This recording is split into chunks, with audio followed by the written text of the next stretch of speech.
Hi and hello, watch fans, and welcome to another edition of The Real Time Show with me, your friendly neighborhood watchmaker, Rob Nuts, joined by my friendly neighborhood jeweler, Alan Ben Joseph, and our good friend, Tom Van Wijlick, the founder and overseer of not just one, but two brands that exist under the rather catchy title of CDM LEC, but you know them better as Lebois & Co. and Airain. We'll ask Tom how to pronounce it properly, but first, Tom, welcome to the studio. Thank you for having me. Welkom Tom. Dankjewel. Heel blij om weer een Hollander op de show te hebben. Rob. Goed. Volgens mij doen we dit gewoon in het Nederlands dit keer, of niet? Ja, Rob, hoe is jouw Nederlands? No, I don't speak Dutch. We'll put subtitles on it. Versta jij dit, Rob? A little bit, yeah, I guess. It's sort of similar to German in some way. Verstehen Sie das? Ja. Genau so. Okay, right. Well, we are an international podcast, that's for sure. And those of you that are members of the Real Time Network on WhatsApp will know that we are actually planning on adding some foreign language sister podcasts to the network itself soon. So stay tuned for that if you speak other European languages and actually even languages from further afield than little old Europe. But in the meantime, we will go back to English if you both don't mind, a couple of Dutchies as you are. Let's ask Tom to explain to us exactly how he came to watchmaking and what on earth CDM LEC actually is. Yeah, thank you. Yeah, well, let's start with the first question. Why on earth did I come into watches? I'm an IT guy originally, so I've been working in IT since I was 18 years old. At some point, I became an IT entrepreneur, founded my own companies with a partner back then. And when I stopped doing that, I went to work with a municipality. I think that's the correct word. But at that point, I was looking into selling some of my watches. Actually, I got into it via my brother, who owned a couple of watches like an IWC. Remember, he had some nice Cuervo y Sobrinos, if you know that brand. I'm pretty sure you do. I was quite attracted to Omega, Tag Heuer at first. And that actually inspired me to do some entrepreneuring in that field as well. So I set up a website to sell my own collection and to finance my hobby. And that's how it started. But thinking further back, I did some preparation for the show. I remember my admiration for this super nice Swatch, plastic, of course, watch that I have, I think, since primary school, because I remember glancing at it in the classroom, and I took it from my closet because I still have it. So I took it with me, actually already last week, because we wanted to record the show back then. And I actually looked it up so that the listeners can also see what kind of watch it was. I think I found a reference number. I'm not sure, but you can find it when you Google a Swatch called GB, so Golf Bravo 412, and it's a blue dial with some pink and yellow accents and black hands. And yeah, I think that's where my admiration for watches at least started.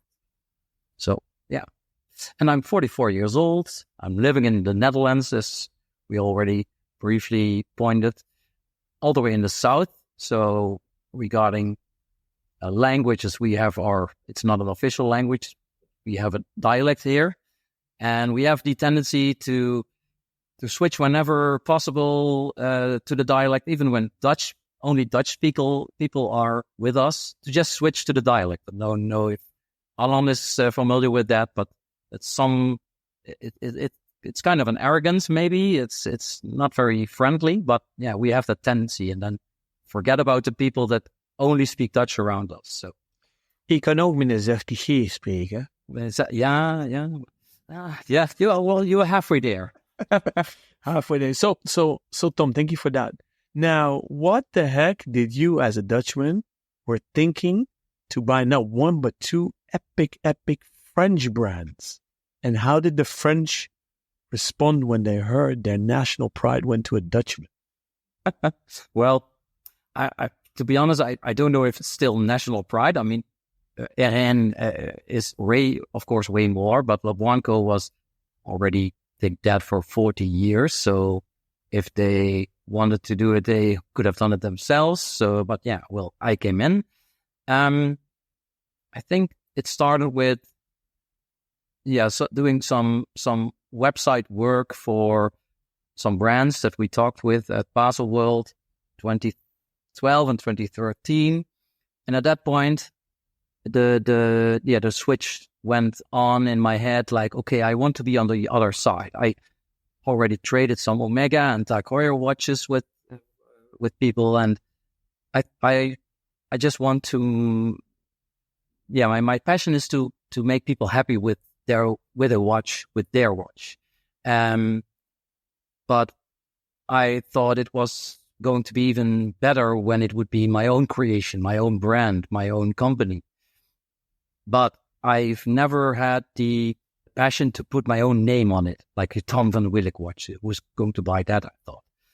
And I have this, on the other side, I have this admiration for brands that have been dormant for decades or even longer. And I think the simplest way to put it is that I think it's a shame that something is gone that had a substance. And I think that's how I came up with the fact of, okay, let's see if there are brands out there that have existed. I didn't at that point knew that there were so many brands that have existed at some point and went dormant. And that's how I came across Lebois. Lebois & Co. was a name that I found, like, okay, this is a nice name. Let's Google it. Let's see if there's something out there. And I found this auctioned piece. I think that was in 2012 it was auctioned. I found it in 2014.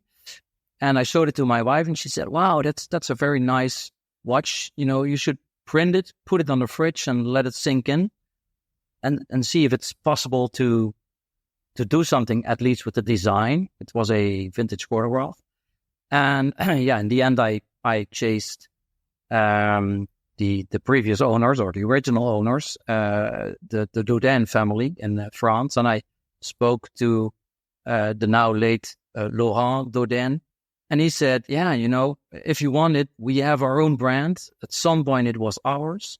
His father started it somewhere in the, I don't know. It was 1934. So there were multiple brands, including Airain at that point that Dodin owned. And he said, if you want to give it a go, just be my guest. You should do so. And I wish you all the best. So that's where I started. By coincidence, last night I was reading my favorite watch magazine ever, which is Eurostar.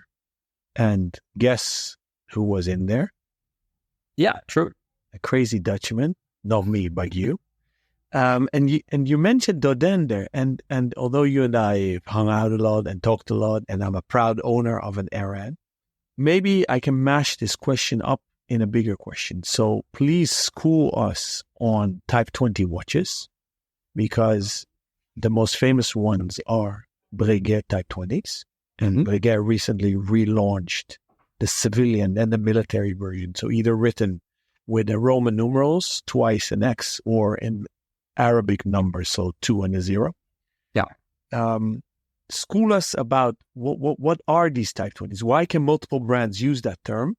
And why do we see a lot of Type 20 watches that I'm wearing? Because if you Google Dodin, and that's spelled Dodane, then you'll see similar watches. So maybe you can incorporate that story as well, please.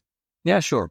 So in the 1950s, the French Ministry of Defense came up with a spec sheet called Type 20 for their military units, not just the Air Force, but also the Army, to have watches to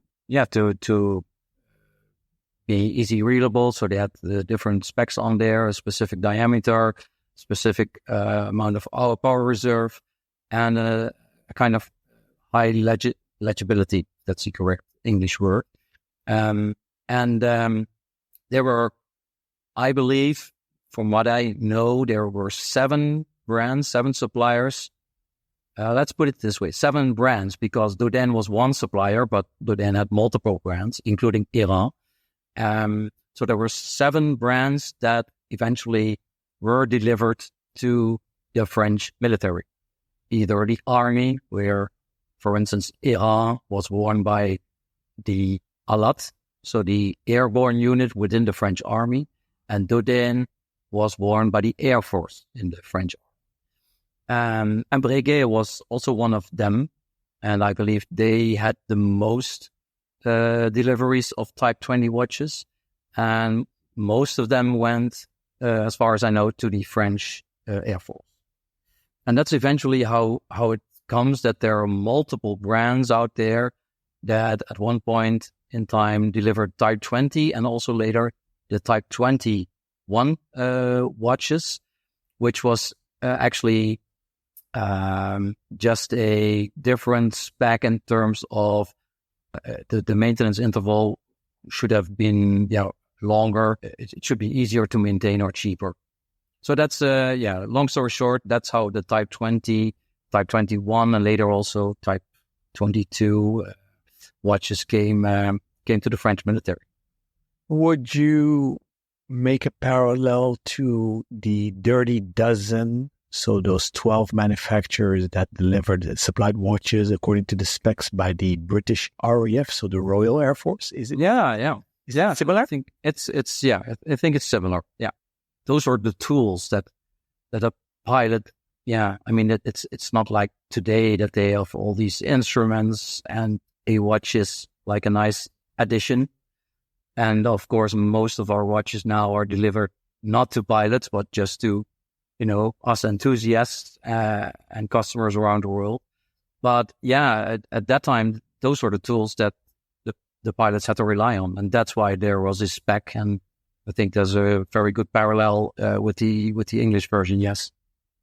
Did the French military only invite French manufacturers, or were international manufacturers welcome as well for the tender? Well, as far as I know, Breguet was already, was Swiss. I think it was Swiss all the time. I'm not sure. So I don't think they were only limited to French suppliers. What did the spec sheet state for a Type 20? What makes a Type 20 a Type 20, Tom, for those listeners that are not that familiar with it? What we state as the requirements that we have found was a max 38 diameter of the watch, a black dial with luminescent indexes and hands, and also, indexes meaning the numbers, a hand-wound mechanical movement, 35 hours of power reserve at a minimum, and a max deviation of 8 seconds per day. And this was an interesting, and we actually got a few questions about that because we stated it like that on the website, but people thought that we were talking about the new one. It had to have the capacity to endure running, stopping, and resetting the chronograph more than 300, so minimum of 300 times without causing problems to the movement or having the need to service it, because, I mean, it would just go in to a watchmaker in the military and have it serviced.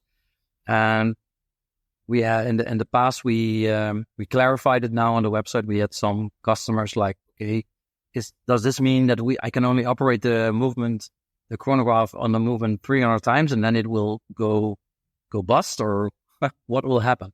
But that was the original. It's actually not a crazy question from your community there, because when something has a requirement like that, the question is, how do you actually test it? Because if you tested every movement 300 times and you're like, okay, that's fine, but then it... And then you said it like... Yeah, exactly. And then it collapsed on the 301st. It's like, well, it's already done its capacity. So you have to test like a stock movement and make sure that, the caliber that you're using is capable of withstanding that. But you never know on an individual basis. Nobody can really, because chronographs, as much as they are machines, and machines are relatively reliable, as anyone that works with watches know, watches are not your typical machine. They are strange little creatures with their own foibles, and every single one is individual. And obviously, the better a caliber is and the better the parts are machined, then the more consistent those machines thereafter are. But you always get the odd weirdo that doesn't like to be reset, or doesn't like this, that, or the other, or is fully greased on the way out of the factory. So it's a tough one. It's a tough one to hang your hat on. Now, on your website, which people can find at airain.com. Actually, while we're here, let's talk about that pronunciation, because I am a native English speaker and I read this as Airain because I see the words air and I see the words rain. But when I first said that to you, I think I saw a visible wince, and you were like, okay, another one of these. No. It might have been just like, okay, that's someone that pronounced it like that, because I think it's obvious that people pronounce this in a different way, because Airain, or Airain, as the French call it. It's always interesting to hear it said in the correct way, though. I can't pretend that I'm going to be able to wrap my tongue around Airain, and it still doesn't sound like you were saying. I just can't do it. But when I was a young watchmaker and I first came into the industry, I embarrassed myself in front of all of my classmates. Thankfully, there was only 5 other guys in the room, but we were talking about brands, and I'd never heard Breguet said out loud. And because I assumed that everything was francophised, I called it Breguet, and they never let me forget it. In fact, they almost laughed me out of the school.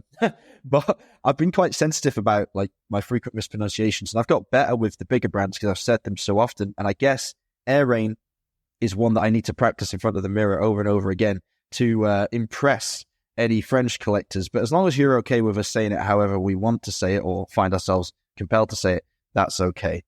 I do have a compliment. I love on the website how the page that digs into the Type 20 and Type 21 has this slider function where you can slide from the old model to the new. Now, we always talk about faithful re-editions being what most people in the watch community want. They don't necessarily want a brand to, even a reborn brand, to take a piece from the past that was a classical model and mess around with it too much. We want the same thing, but brought to life with modern manufacturing techniques and materials. And what you can see here is that you are almost blow for blow identical, but there are 3 major differences. One of them I don't really have much of a comment on, and that's the pushers. The pushers are a little prouder and a bit bigger, and that's fine. But the other 2 changes I applaud wholeheartedly. That's the lugs, which are visibly broadened, probably the biggest change, and the crown is bigger, which is rare because you often find brands these days have this strange compulsion to reduce the size of a crown, whereas I can't get enough of big crown watches. So what was the thinking behind those 3 alterations to the original? For starters, let's start with the last one, the crown. I don't think, or we don't think, that the crown on the original piece, which is actually mine, so I have it myself in our archive here, is an original crown. So it's quite hard to know exactly how the crown, the original one, looks like, because it's to me, it's often a part that it's like, oh, there's an issue with the crown, or somebody lost his crown. Let's put another one on it. And I think this was one of these cases. Looking at the crown that's on the original, I don't think, or we didn't think it was quite fitting. So that is why we came up with the crown that we believe would have been on it, or would at least be close to the one that has been on it originally. And as far as the pushers and the locks, those are, well, the pushers, we just thought it would have had a little bit more flash to it, because the case has also grown. So the case is not 38, and actually I think the requirements were max 38. I think the old piece is 37.5 in case diameter, and the new one is 39 and 39.5 on the bezel. So we just wanted to have a little bit more flash to make it look like it does now. The pushers are actually pretty close, but it's a difficult photograph, the original one, because you You have to look close, but you will see that there's some mirroring there where there's still a crown. There's still a pusher, but it's not really visible. So that's actually pretty close. On the subject of the crown, I'm really, really heartened that you weren't tempted to put an onion crown on it. I think that the form you've chosen just looks perfectly functional, beautifully proportioned, and an absolute winner in terms of matching the case and the theme of the watch. And the lugs are just gorgeous. I think it's very, very smartly done, really, really wise. I know this is a really horrible question to ask someone, but let's just bring Lebois and Co. into the equation as well. It's hard to pick between your babies, but do you have a favorite between the two brands? I knew this question was coming. And here we go. Well, maybe it's good to dive in a little bit into the difference, because exactly what you say about this reissue thought of the Type 20, that was the objective. So I'm not a watch designer myself. I have the idea. I have, let's say, I have the vision. I know the mission for our company, and I brought in Airain, who is a very talented designer, and I told him, okay, we have to recreate this Type 20, and we have to stay as close as possible to the original piece, because that I just feel that is what we should do. And I just hope that that is the thing that people want, because you don't know for sure in the beginning, and that's what we did. And I remember Mathieu coming up with a few ideas like, Tom, but when you bring something new, you have to show an evolution in that. And I disagreed with him, saying, no, let's start with a reissue first.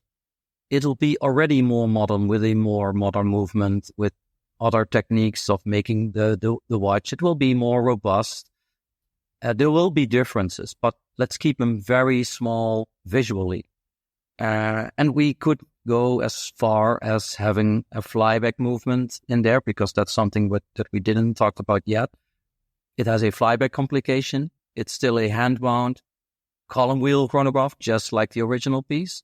So that's, I think, and that's very important for the Type 20, that it stayed as close as possible to the original piece. With Lebois, and there comes the difference, the original pieces are thinner, are more fragile. These were dressier watches. Back then, they were not built for the purpose of being used in water or in the cockpit. So these were more dressier. Maybe they have been used before by the military. So we are talking like 20 years before the Type 20s, 1930s, 40s. You didn't have these specific, or at least a lot of purpose-built watches there. So these are much more fragile. So when recreating, or at least when creating the heritage chronograph, which I'm talking about now with Lebois, it felt that we had to reinterpret the design instead of making a reissue, because a reissue will not fit the current standards. It will not, for instance, water tightness, but also with a sapphire on it, etc. It will all be too thin, too fragile. And that's the big difference. And when then asking me for my favorite, it really depends on my mood and what I am doing. And I just cannot choose between the two brands, because they both have their specific purpose and their story. And so it's really a feeling in that sense.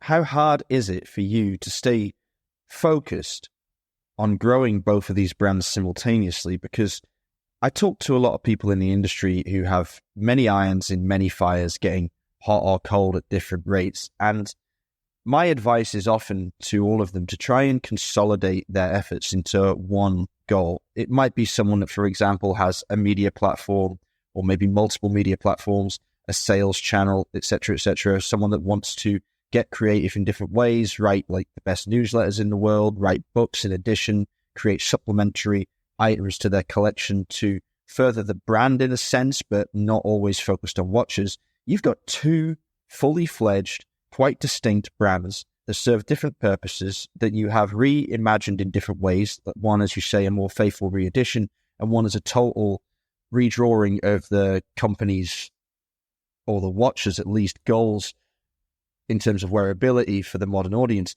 How do you cope with that? When you wake up in the morning, you don't just think about one or the other. I guess you're thinking about both. Do you combine it under CDM LEC as like a way to keep yourself in the game? What's it like? Actually, it's exactly that, because CDM LEC helps to bring together the two brands and maybe a third in the future. Because actually CDM LEC is a brand as well. It's becoming more of a brand because that's our starting point. That's where we, of course, people can come into a brand or our company via Airain or via Lebois. But in the end, it's CDM LEC that we put above it as it is this multi-brand entity. And Lebois and Airain are two brands, yes. They're two stories as well. But in the end, when looking at a lot of other brands, they have different collections, different stories as well. The only thing that's different is that there's one layer above it or between it that is more brands. But looking, for instance, at bigger brands like Wijlick, for instance, they have 6 or 7 collections. We have 3 divided over 2 brands. So it's still less in that sense. So for us, it's not really difficult to manage. The only thing that's like on the practical side, you have 2 social media outings. You have 2 websites. You have 2, backends for these websites. But the universes are pretty good to manage because we won't make a kind of heritage chronograph for Airain and we won't make a pilot watch for Lebois. So that's where, and also not a diver watch for now for Lebois. I actually like the way you described that because it reminds me of something that was frequently discussed in the early stages of several of the brands that I've worked with. And that was when, for example, a brand that had started out with a lower price point, sometimes even on Kickstarter, just to get the ball rolling, decided that they wanted to step up into a completely different level of horology. And I was very reluctant to advise this as a good idea. I would always say, to be honest, the key thing with watches is communication and branding, and you need to stay within a lane that you've established and found a community and success within, or risk alienating them. Now, can you do what our good friend Guillaume Ledet has done and start a brand like Space One to go for a more experimental shape and try and tap into a new audience? Yes, absolutely. Can you separate your focus and establish a new brand at a higher price point and say it's made by XYZ so that people who have known your work already might follow you to it but not find their watch in any way diminished by it? Yeah, I think that makes sense. I think it's interesting that you have 2 brands in roughly the same price point, but you seem more than adept, and as you alluded, there may be another brand coming. So perhaps if you ever have that desire to step up into a new horological realm, we can expect a 3rd or 4th or 5th CDM LEC brand to hit the shelves. Yeah, that's might be possible. It all comes down to timing. I mean, I remember when introducing Airain to our dear investors, the first thing they said is, "Oh, Tom, you first have to grow Lebois." And at some points, of course, they were right, but the opportunity came for Airain, and I'm just happy that we took the opportunity, and the investors as well, by the way.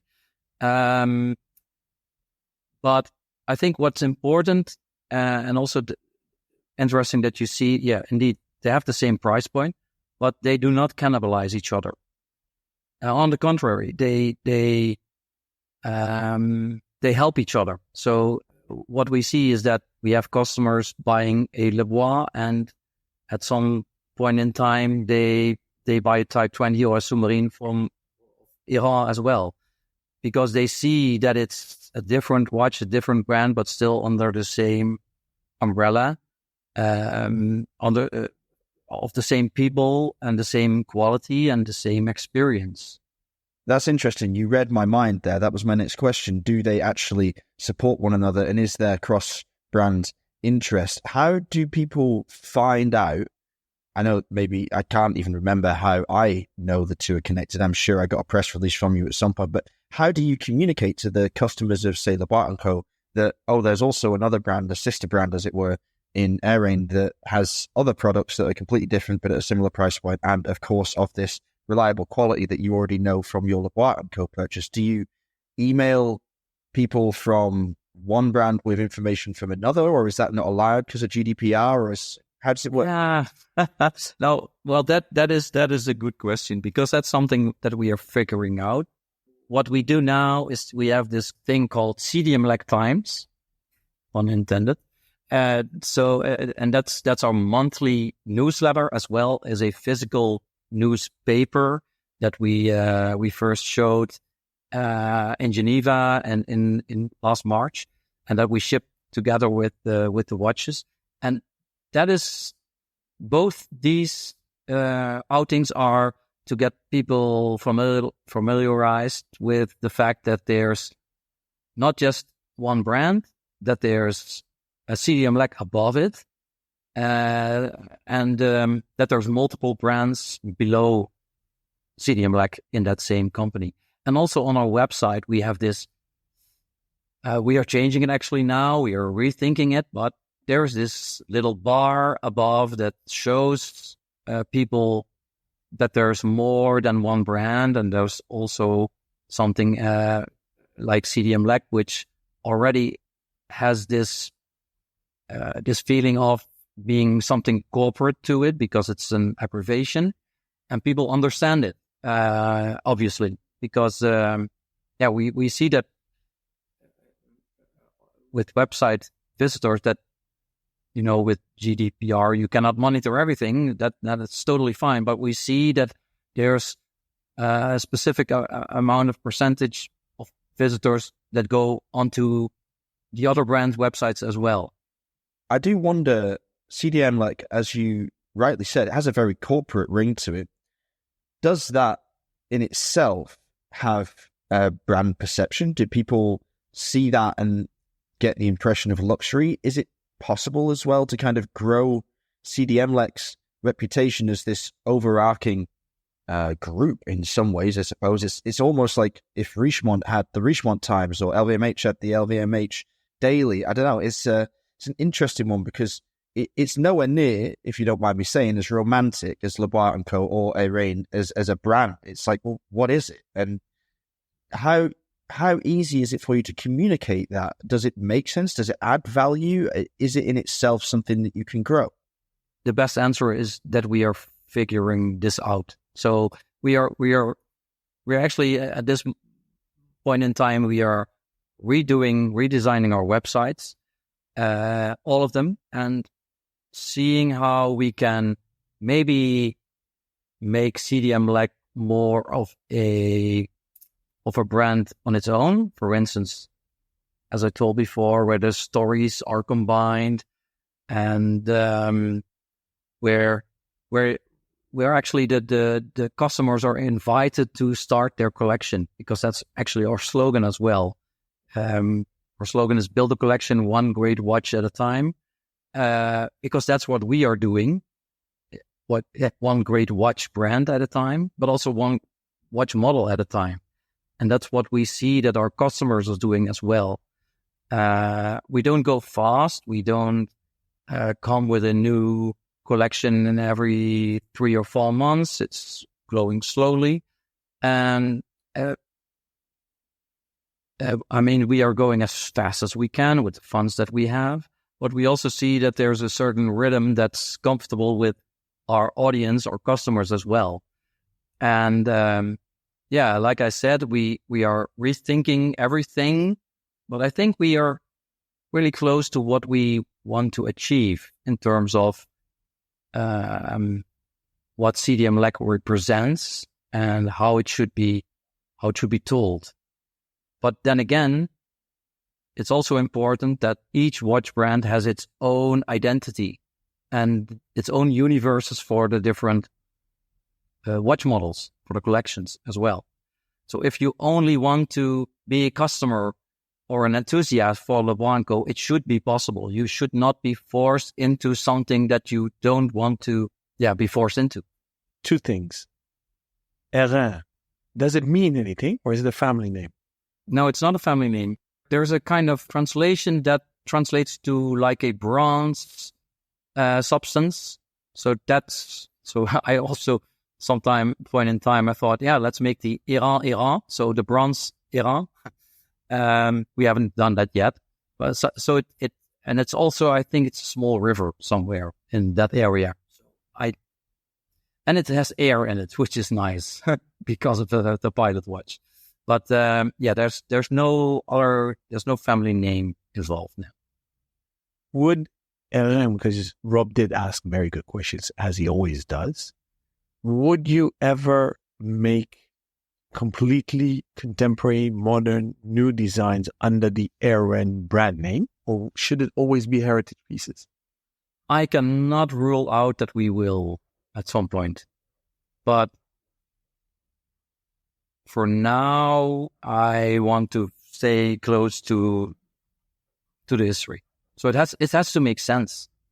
The time has to make sense. The model has to make sense. My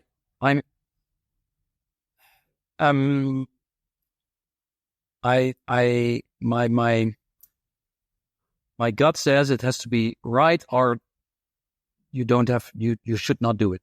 So it has to feel right, or you shouldn't do it. Fair enough. So you already gave a hint that you are considering a third brand. Did you zoom in on one already? And will it be a heritage brand, or are you considering to start a brand from zero, scratch? I had this nice idea a few years ago.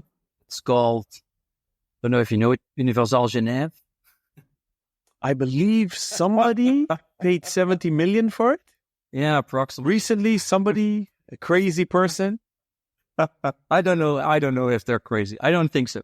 But, I mean, obviously, everybody, I think almost everybody that is into historic brands at some point checked with them if they would sell the brand. I mean, I know I did. I even remember, because I tried to look up the mail, but I think it's on my older laptop because it was many years ago. I even called them once or twice to ask about, okay, is this brand for sale or not? But yeah, I have an idea, of course, but there's multiple options there. You've already proven that you have the chops to deliver a great product based on previous source material in two quite different ways. So if there are any brands that are languishing or dormant, then perhaps you should go for one of those as well, or all of them. Yeah. Why not? Why not? I mean, you've done it twice. You could do it 3, 4, 5, 6 times. You've got all the experience now. Yeah. I would. I mean, that's what gets me up in the morning. So yeah, why not? Alon, do you have any suggestions of other defunct brands that Tom could salvage? Oh, so many. Funnily enough that you start about this, because before jumping into this meeting, I was having an end of year meeting with my brother for Ace Jewelers and talking about the upcoming projects for 24 and up to 25. And he and I are dreaming of making our own watches. We had the honor to do over 10 collab projects till now, and many in the pipeline. Some have pushed us many times to create an Ace watch brand, which we are not confident enough to do. So we have the Pereira watch brand on the shelf. We made fashion brands under that label. So it's funny, we actually were brainstorming, should we create a new brand? Should we buy a dormant brand? So to be continued, shall we say so? I mean, Rob, you Tom and I had many beers in the past, and I'm quite sure we'll have many more. So to be continued, and we could make it a total dedicated episode and just do a brainstorm session on air. So since this is an introduction into which I find way too long abbreviations, CDLC, and I keep on saying it, I want to steer this conversation back on track, Rob. So please go do whatever you're doing and let me have the mic again. Yes, boss. Dear Tom. Yes, sir. Type 20. What made the French MOD, Ministry of Defense, or whatever ministry they had back in the 50s, switch up from Type 20 specs to Type 21? We are not 100% sure. The only thing that we assume is that it had to do with an upgrade for enhanced durability and lower maintenance. It looked almost the same. At least we have an Airain Type 21 that was auctioned by Sotheby's first and later Luke Dis. It had a few different, really just a few. It had a loom triangle on the bezel, which we recreated as well, and probably an enhanced movement at some point. But yeah, for our re-editions or for our new piece, we use, of course, the same movement because that's as good as it gets. It's already way better with way more power reserve than the original ones. So we only did some visual design elements. And it has a glossy dial, our new Type 21. So it's a little bit more dressier. Who makes today the best Type 20 watches available on the market? So reinterpretation. I'm not talking about vintage. Who makes the best? Yeah. And that you're asking me? Yeah. Well, I am extremely satisfied with the Type 20, Type 21 that we make. Say it. Go on. Say it. So we do. Yeah, I mean, again, I'm from the southern part of the Netherlands, so we are quite modest here. Yeah. Compared to people living in the north. Yeah. You started off the episode by telling us you were a bunch of arrogant so-and-sos. Like, yeah, but that's just how we mingle, you know. That's how we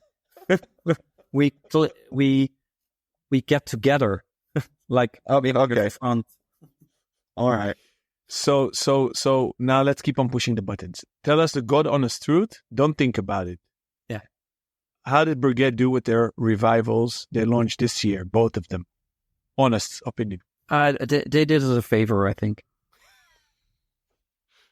Okay. What would you have done if you were the CEO of Breguet with these Type 20s? Don't cut the numbers any more than they are already cut. That's the thing. Yeah, I know that people might like the idea of having a date window on their watch, but I think you when looking into the past of the Type 20, the pilot didn't use a date.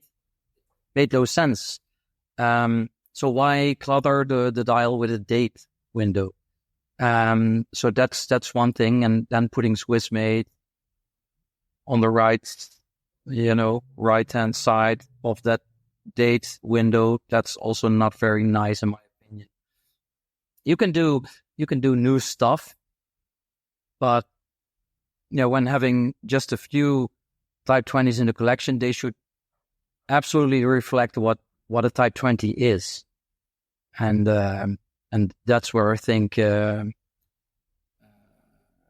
that's where I'm very satisfied with the models that we make. And will we make something a little more avant-garde for the Type 20? Yeah, maybe in the future. Was there ever a spec sheet for a Type 22?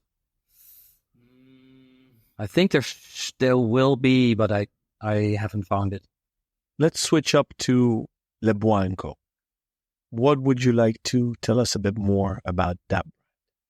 I would say we did some soul searching there. I mean, I started with everything that I thought I knew about watches in 2014, 2015. I came up with a design. I did some Kickstarters there. Then after that, I thought it was nice to make a more toolish watch with a certification that is done by TimeLab, who is also responsible for the Pontoise de Genève certification. And they have this OC Plus certification, Observatoire Chronométrique Plus, which doesn't just test, the watch for ISO 3159 specs, the normal chronometer certification, but it's a little bit more strict, and it's also cased instead of just the movement, so that's a big difference. And it's also testing for anti-magnetism resistance and water resistance, so it's all being tested in Geneva, every single watch. And at that point, I thought, this would be interesting. And I still like the Adventurous, as we call it. But coming from there, I always had the idea of, okay, I have to go back to the piece that I found on Christie's website. It was in 2014, the one that was auctioned, and I have to recreate this chronograph in a new kind of style. And that's actually the birth of the heritage chronograph, as we called it. It's a reinterpretation of these old chronographs, which were a lot of. We can find a lot of them on the internet. And but there's a lot of different styles and designs, and we asked our community to vote, to advise us a little bit. Okay, which kind of design do you like? We picked 9, so we set a kind of barrier. This is what we would like, or with the designs that we at least picked. Can you help us choose? And at that point, we also asked in the first step of this collab project, okay, which movement would you like? Would you like a kind of standard movement, or would you like to have something more higher end with the column wheel, just as the original piece? It will be a little bit more expensive, but it might be more interesting. And that's how the votes came in. And then we went. So obviously the audience, our community chose for the column wheel option. And then we went to the next step with a reinterpreted case that Mathieu Allegre sketched. And out of that came the case that is now on the heritage chronograph. And so in those steps we went on and we redesigned, including dials and different finishing on the dials. We eventually made 4 variations for 3 colors, 4 variations, 2 salmon, 1 whitish, cream dial, and then like an opaline sector dial. And those were the 4 heritage chronographs that we came up with. I have a zillion questions here, but we're running out of time. Maybe one last one, and then I'll save all my questions for our next episode with you that we need to plan. You started off crowdfunding, if I'm not mistaken. Is that correct? And if so, I see on the website there are investors. Yeah. I'm super excited. Can I invest? Yeah, that should be possible. If there are listeners that are interested as well, how do they go about? Please walk us through how you finance the company and where you're taking the company. Yeah, obviously, funds are like one of the aspects to grow a business. I chose to not do it all by myself, and I'm not. Let's put it like this: I'm not afraid, or I'm not shy to share. So I can safely say I'm not the only owner anymore of CDM-LEC.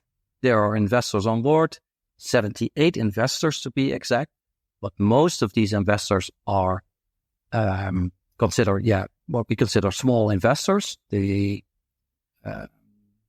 got involved in a campaign, a crowd investing campaign through Eureka, which is based in Dubai. But we also now have a larger Swiss investor on board. And and from there, we are slowly preparing of what could be considered as a kind of Series A. Building this multi-brand CDM-like entity with a high-quality range of models and watch brands. Between that, it costs a lot of money, so you need funds for that. And I think Jean-Claude Biver once said that you can go alone, but together with other people, either asking advice, but also in sharing, you can go much further. And that's the right thing to do. At least it feels right. Well, trusting your gut has got you this far, and I think any statement from Jean-Claude himself is a good place to end today's episode. Tom, thank you for taking us through the 2 and 3rd brands that you manage, and we're looking forward to seeing what comes next. Sorry about Universal Genève. I'm sure there'll be plenty more opportunities on the horizon that don't cost quite as much to get your hands on. If you have any questions for Tom, then please get in touch via our usual channels. You can contact us via our dedicated Instagram handle, that's therealtime.show, or via our personal handles, that's either ROBNUDDS for me or ALONBENJOSEPH for Alon. Our resident provocateur, David Vaucher, can be contacted via DAVAUCHER. Alternatively, you can contact us via email, rob or alon at therealtime.show, or via the contact form on the website, www.therealtime.show. We'll be back soon with some more articles for your ears and top quality watch content, interviews with luminaries in our field. Until then, stay safe and keep on ticking.